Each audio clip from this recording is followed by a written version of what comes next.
ഒരു കാലത്ത് പശ്ചിമ ബംഗാളിൽ രാഷ്ട്രീയം എന്നതിൻ്റെ സമാന പദം തന്നെയായിരുന്നു CPM. ഗ്രാമം മുതൽ നഗരം വരെയും പഞ്ചായത്ത് മുതൽ പാർലമെന്റ് വരെയും ചുവപ്പ് പതാകയുടെ ആധിപത്യം.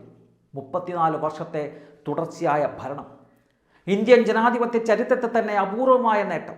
പക്ഷേ ഇന്ന് അതേ പാർട്ടി ചരിത്രത്തിലെ ഏറ്റവും വലിയ രാഷ്ട്രീയ ശൂന്യതയിലേക്ക് തള്ളപ്പെട്ടിരിക്കുകയാണ്.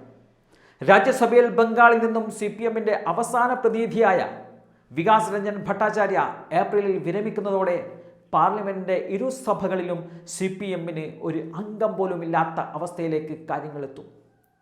ലോക്സഭയിൽ ഇതിനകം തന്നെ പാർട്ടിയെ കാണുവാനില്ല.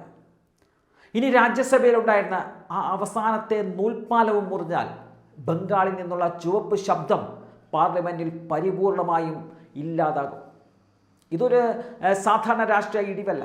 ഒരു കാലത്ത് ബംഗാളിൽ നിന്ന് മാത്രം ലോക്സഭയിലേക്കും രാജ്യസഭയിലേക്കുമായി ഏതാണ്ട് 50ഉം 40ഉം ഒക്കെ അംഗങ്ങളെ വിജയിപ്പിച്ചിരുന്ന ഒരു ശക്തിയായിരുന്നു CPM. 2004 ലോക്സഭാ തെരഞ്ഞെടുപ്പിൽ ഇടതുപക്ഷം നേടിയ വിജയം അവരുടെ ശക്തി വിളിച്ചോതുന്നതായിരുന്നു.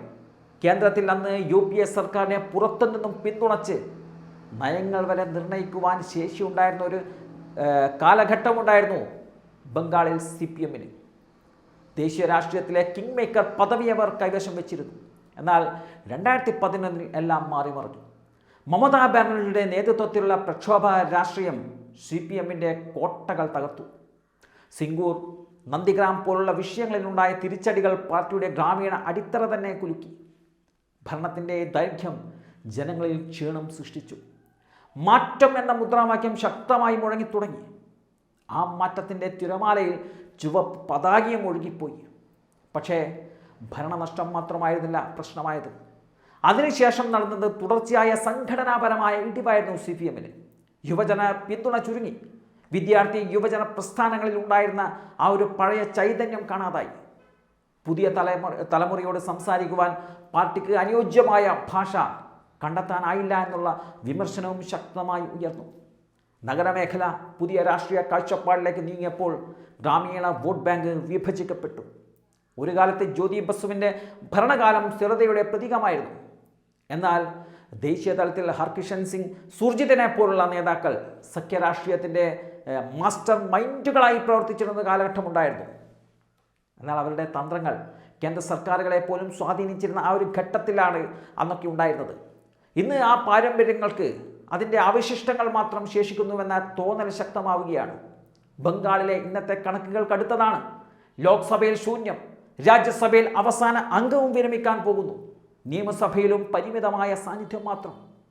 പുതിയ ഒരാളെ രാജ്യസഭയിലേക്ക് അയക്കാൻ ആവശ്യമായ MLAമാരുടെ എണ്ണം പോലും ഇല്ലാത്ത ഒരു അവസ്ഥ ബംഗാളിലുണ്ട്.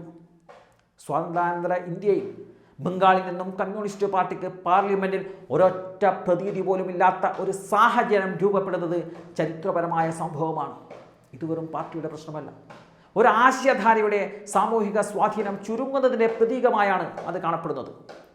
തൊഴിലാളി കർഷക പ്രസ്ഥാനങ്ങളിലൂടെ വളർന്ന ഒരു രാഷ്ട്രീയ ശക്തി കാലത്തിൻ്റെ മാറ്റങ്ങളെ കൈകാര്യം ചെയ്യാതെ പോയാൽ എങ്ങനെ അസ്തമിക്കാമെന്ന് ബംഗാൾ ഇപ്പോൾ കാണിച്ചു തരികയാണ്. രാഷ്ട്രീയത്തിൽ ശൂന്യത ഒരിക്കലും നിലനിൽക്കില്ല. ആ ശൂന്യത മറ്റൊരു ശക്തി ഒരുപക്ഷെ നികത്തിയേക്കും.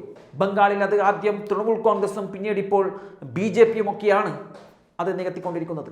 എന്തായാലും ഇപ്പോൾ ഉയരുന്ന പ്രധാന ചോദ്യം എന്ന് പറയുന്നത് CPM ഇനി ബംഗാളിൽ തിരിച്ചു വരുമോ എന്നുള്ളതാണ്. ഒരുപക്ഷെ തിരിച്ചു വരുമായിരിക്കാം, പക്ഷേ അത് അത്ര എളുപ്പമല്ല.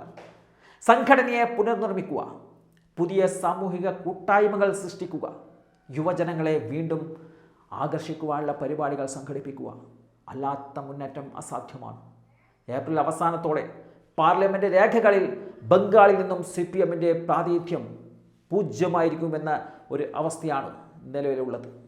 ഒരു കാലത്ത് ദേശീയ രാഷ്ട്രീയത്തെ നിർണയിച്ചിരുന്ന ശക്തി ഇന്ന് തൻ്റെ അസ്തിത്വം തന്നെ സംരക്ഷിക്കുവാനുള്ള പോരാട്ടത്തിലാണ്.